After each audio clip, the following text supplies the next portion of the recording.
I'm speaking quickly on the subject, the iniquity of sin. Our objective is to understand the iniquity of sin. And our second objective is to know what to do about the iniquity of sin. The scripture makes it clear that sin goes beyond offending God with our actions. Many times, we think that sin stops by offending God with actions. There is the iniquity in the sin. Sin is the primary offense, while the iniquity of sin is the secondary effects. The iniquity of sin refers to the collateral damages and ravages of sin, particularly its effect on others. I will take one example. So there is the iniquity of sin, there is the primary offense and the secondary effects. Let's take David, for example. In every of the services, we shall take an example of one person and then the effects of their actions. 2 Samuel chapter 11, verse 2 all the way to verse 5. He said, "And it came to pass in an eventide that David arose from off his bed and walked upon the roof of the king's house. And from the roof he saw a woman washing herself. And the woman was very beautiful to look upon. And David sent and inquired after the woman. And one said, Is not this Bathsheba, the daughter of Elam, the wife of Uriah the Hittite? And David sent messengers and took her. And she came in unto him, and he lay with her. For she was purified from her uncleanness, and she returned unto her house. And the woman conceived, and sent and told David, and said, I am with child. And David sent to Joab, saying, Send me Uriah the Hittite. And Joab sent to David, and so forth and so on. I'll talk about that later. Now, the primary sin was the sin of lust, the immorality that David wanted. That was basically what he wanted. But the other things David saw were not things he planned for. Am I communicating? The effects that followed, it was not in his budget. That is called the iniquity of the sin. The ravages, the damages. Number one, the woman got pregnant. He wasn't planning for pregnancy. All that he was looking for was maybe what they might call fun time. He wasn't planning for pregnancy. And then he asked the husband to go home from the battlefield so that he can go and have relationship with his wife and camouflage it so that nobody knows who owns the pregnancy. The man said, No, I am in battle. I can't go home. Long story made short, I'm sure you know the story. David walked with Joab, the commander of the army, and sent Uriah the Hittite to the forefront. That was 2 Samuel chapter 11, verse 15. Let's look at that. And sent him to the forefront. And he wrote in a letter saying, Set ye Uriah the Hittite to the forefront of the hottest battle, and retire from him, that he may be smitten and die. Wow. Number one, a woman got pregnant for him. Number two, he is committing murder that he did not plan for. All he wanted was to sleep with a woman. Now the woman is pregnant. Now the woman's husband must be killed. And it hasn't stopped yet. Thirdly, when the woman's husband was killed and the woman finished money for her husband, David sent and married the woman. That was not part of the plan. 2 Samuel chapter 11 verse 26 to 27. It wasn't part of the plan. And when the wife of Uriah the Hittite heard that Uriah, her husband, was dead, she mourned for her husband. And when the mourning was past, David sent and fetched her to his house. And she became his wife and bare him a son. But the thing that he had done displeased the Lord. All he wanted was immorality. Now he got a pregnancy. Now he got somebody killed. Now he married a woman he wasn't planning for. It's called the ravages and the damages of sin. And then from there, God sent a prophet to him, Nathan. In 2 Samuel chapter 12, verse 14, he said to him, "How be it, David, by this your deed, you have given great occasion to the enemies of God to blaspheme. The child also that is born unto you shall surely die." Are you seeing consequences? First of all, woman is pregnant. Secondly, David kills a person, the man after God's heart. He killed a person. Thirdly, he has to marry Bathsheba. Fourthly, he said God's name is being reproached by your action. That is the empowerment of the enemies of God. And the empowerment of the enemies of God. He said you have empowered God's enemies because you represent God to your generation. By this your action. He said, David, it is possible that you can hinder somebody from coming to God by what you have done. You see, there are many of us in the offices and places where we work that certain actions might stop people from going to church because of you. And finally, consequence number 5, generational calamity. There are things that people do today, and they wonder tomorrow how their seed is not able to survive and succeed. Look at what he told him in 2 Samuel chapter 12, verse 9 to 12. Wherefore thou hast despised the commandment of the Lord, to do evil in his sight. Thou hast killed Uriah the Hittite with the sword. You have taken his wife to be your wife. You have slain him with the sword of the children of Ammon. Now therefore, the sword shall never depart from your house. That is called the iniquity, the ravages, the damages. He said, because you have despised me and have taken the wife of Uriah the Hittite to be your wife, thus saith the Lord, behold, I will raise up evil against you out of your own house, and I will take your wives before your eyes and give them to your neighbor, and he shall lie with your wives in the sight of the sun. For you did it secretly, but I'll do this thing before all Israel and before the sun. Can I ask you a question? When David started, did he plan for this?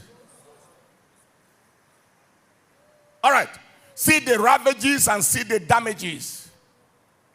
His action implicated his children, implicated his next generation.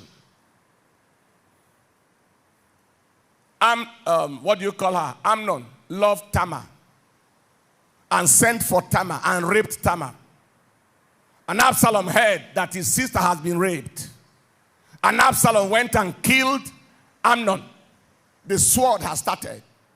The seed, the harvest has started. The flow has started. The ravages have started. And Absalom ran away from home. And Absalom returned back home. And the father received him. And then suddenly Absalom rises up against his father. And then Absalom laid the mat on the rooftop and slept with 10 of his father's concubines in the sight of all Israel, according to prophecy. God had forgiven David, but the ravages continue. The damages continue. For example, When the thief, carries somebody's bag, all he wanted to do was to steal. He had no other plan. Maybe he's planning to take money from the bag. But inside that bag was an international passport that has an American visa or a UK visa. Inside that bag was a phone with very important contacts. Inside that bag was an important document, crucial document, that this person needed to apply for work and be admitted by the next day. And the thief takes the bag. First of all, what are the iniquity? The sin of the thief is the stealing of the bag. But the iniquity of the sin is the pain and the hurt that the bag owner feels. How many of you know the pain of loss? You have ever lost anything before? It doesn't matter whether that thing was important or not. There is the pain that you lost something. The sin of it was the stealing of the bag. The iniquity of it was the pain caused the owner of the bag. The iniquity of it was the pain and the hurt of trying to get another American visa, trying to get another British visa, trying to get another thing. And then the iniquity of it further is the pain of the loss of opportunity, because the document he needed to get job the next day was inside the bag. God said to the thief, I would deal with you for stealing, and I would deal with you for the pain you caused. Some of us think that it just ended with just I stole something. No. He said, what you stole caused some effects. It caused some pains. It caused some ravages. You see, I believe that an understanding of a thing like this will help humanity how to behave. Somebody, another example, lady stands up to try to take somebody's husband. First of all, when they were getting married, maybe 30 years ago, 25 years ago, where were you in the equation? When they labored and built themselves for 20, 25, 30 years and grew themselves, where were you? Suddenly, you appear and you love a man whose wife maybe doesn't love him, if you think so. You are better for the man than his wife. Listen to this. And then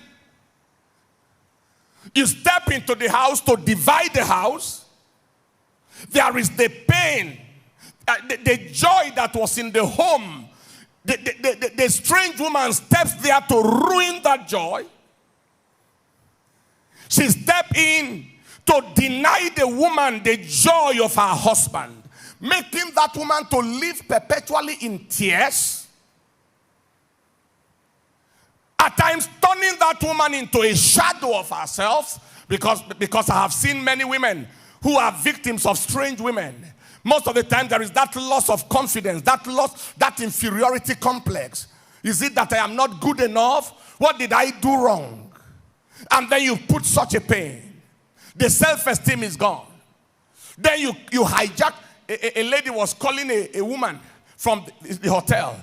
He said he carried the husband's phone and was calling the wife with her husband's phone. And she picks the phone and said, it's not your husband, I am the one. I want to let you know that he is with me. And until you beg me, I will not release her. Release him. Those are the Jezebelitan Delilahs of this generation. They can go to any extent. Now, the children are deprived of their father's love, his presence, and they are denied the opportunity of having a marital model. They don't have a model marriage anymore. Because someone steps in to destroy that, and then the children have the potential of a future dysfunctional home. Because they haven't seen any example growing up. Why? One woman with 1% of her body. The reproductive system is only 1% of the body surface. Pursued a man and ruined the destiny. God said, your sin is adultery. Your iniquity is the pain you have caused. And I will deal with you for all of them. Am I communicating at all? Is this making any sense at all? I give you a third example. The example of a killer. I say it all the time.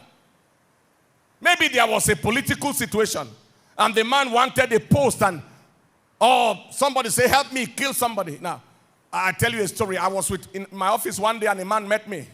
He said he was employed to kill the opponent of a politician. And the bill was 5 million or something. And he killed that opponent. They gave him 3 million first. And he returned back for the balance of his 2 million. And the man doesn't want to see him again. He's carrying police escort. He's doing everything. You can't see him again. Say, look, you are owing me 2 million still. And the man didn't, because he has already achieved his goal. And this killer went after somebody that is precious to that man's life and wasted the person. And he called him. He said, I have started. You still have to pay me my money. Whoosh.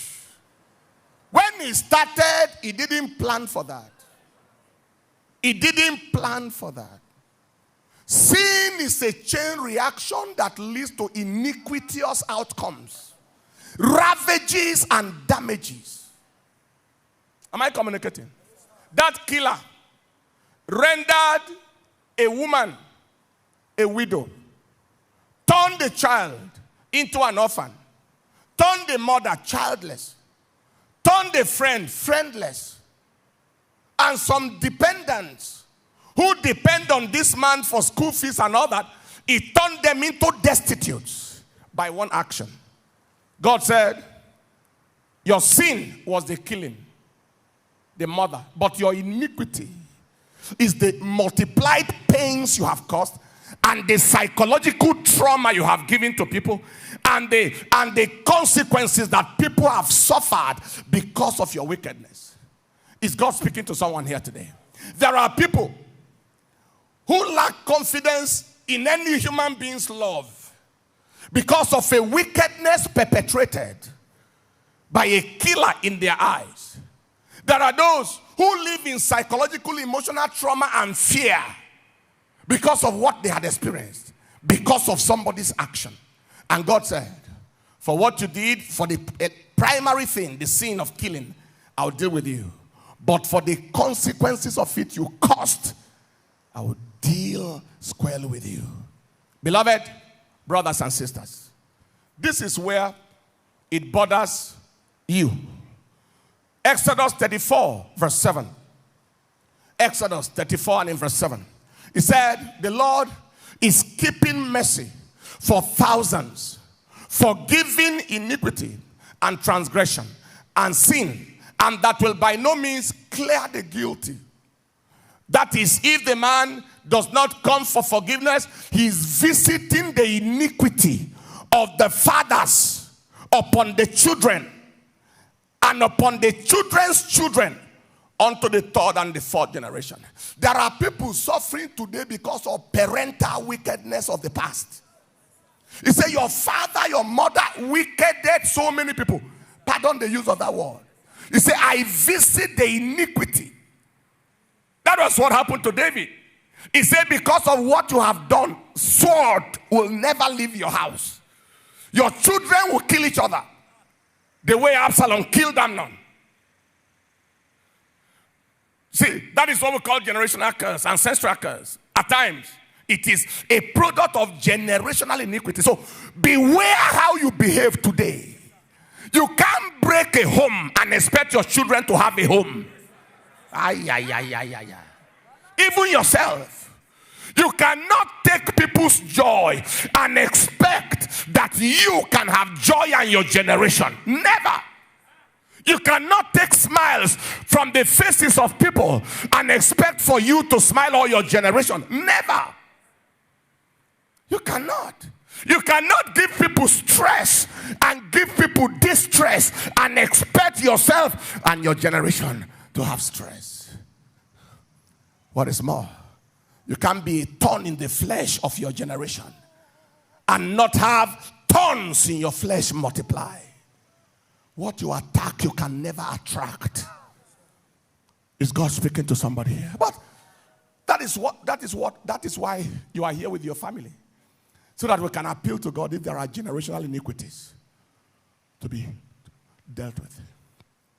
This is my counsel as we round off. What do you do regarding iniquity? Number one, confess the sin and its iniquity to God. The sin. We already read Psalm 32 and in verse 5. I acknowledged my sin unto thee and mine iniquity. Do you see? Have I not hid? I will confess my transgressions unto the Lord, and thou forgivest the iniquity of my sin. Somebody sent me a text message yesterday night. I might look for it in my phone, as if he knew the subject I'm about to preach on. He said, sir, I have been stealing, taking people's phone, taking everything. He said, but now it is fighting me. He said, my life is closed. Nothing is open. He said, please pray for me for God to have mercy on me. Confess the sin and its iniquity. Do you know the meaning of that? The sin is, Lord, I am sorry for stealing. The iniquity is, Lord, for the pains I caused. Have mercy. I didn't just steal, but I caused pain. Lord, I am sorry for trying to take somebody's husband. But not just that, the pain I caused. Have mercy. Many times people just confess sins and they ignore the iniquity. And God is saying, what you did was worse than stealing. You didn't only steal. Somebody may have committed suicide because of your action. Number two, seek forgiveness from people you may have hurt or caused pain by your actions. You seek forgiveness from them. This is the realm that they call restitution. In James chapter 5 verse 16, he said, confess your faults one to another. So there are faults to confess. I'm sorry. And pray ye one for another that you may be healed. People that you consciously, deliberately hurt by your action. Maybe you killed them, slandered them, lied against them, whatever. And they felt the pain of it until they are struggling to forgive. Confess them. Now, let this be done with caution and wisdom, this particular one. There are people that you hurt who may not be aware that you hurt them. They are not aware for any reason. For example, a man who kills somebody. Except by the leading of God directly. It might be very dangerous to go and say, I was the one who killed that person to the family. Except if he wanted to surrender himself to the police or something. Am I communicating? Except he wanted to do that. But you went into someone's home to cause destruction. You go to the people and say, I'm sorry. You lied against your boss in the office until they demoted him. I am sorry. That was what Zacchaeus said. He said, anybody I wrongfully defrauded, I will not only give them what I took from them, I will give it to them with interest. I will restore fourfold. That was Luke chapter 19 verse 8 to 9. Tax collection is my job. And there are people I defrauded. I will return back to them 4 times. That was number 2. Number 3, always consider the likely consequences of your actions before you act. Always consider the likely consequences. Let me say, of your potential actions before you act. That is, this step I'm about to take, what is the impact of it on my neighbor? Isaiah chapter 1 verse 18, it says, come, let us reason together, saith the Lord. Though your sins be as scarlet, they shall be as white as snow. Let us reason. Let us reason. When mentality is engaged, iniquity can be expelled or escaped. Reason. Just think small. Think small. You need the money, the other person needs it too. You take one life only because you want to take 100 million, and then you waste a whole life. Look at the family. Look at the people, the dependents. Think small. Just think a little. Push the woman out, push everybody out, take the man to yourself. That is a yeshus mentality. Think a little. Don't think from the legs or think from the genitals. Think from the brain. Think a little. Always consider. Number 4, that is the likely consequences of your potential actions. And number 4, always consider the impact of your actions on your neighbor. Impact on your neighbors. Matthew chapter 7 verse 12. Whatsoever you will that men should do to you, do even so to them. Anything, the way you want people to handle you, handle them. Would you want somebody to take your bag and take your certificates and take your documents and render you and put you in distress? If you don't touch another person's own. Would you want somebody to castigate and lie against you and then paint you black and then you look like a demon? If you don't want, don't do it. If you are a young lady and you are unmarried, when you get married, how many girls do you want to pursue your husband? And if you don't want any girl to pursue your husband when you are married, quit. Leave that man alone. Just consider what is my impact. As a father, and I'm going to talk about many things today. The way you are dealing with your wife and giving a very wrong impression of marriage to your children. What do you expect of them? Just think a little. Consider the impact of your actions on your neighbors. And finally, always apply for the grace of God. The grace to stand firm in uprightness. Apply for grace. We live in a generation where if you fail to apply for grace, you can be grounded. Apply for grace. We live in a generation where you don't need to look for sin. Sin looks for you. Apply for grace.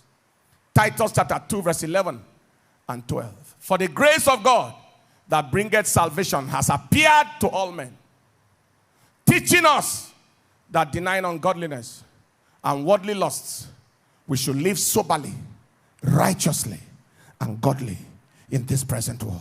Father, by your grace alone I can live, and by your grace alone I can stand. I apply for that grace. I believe it's a new day for somebody.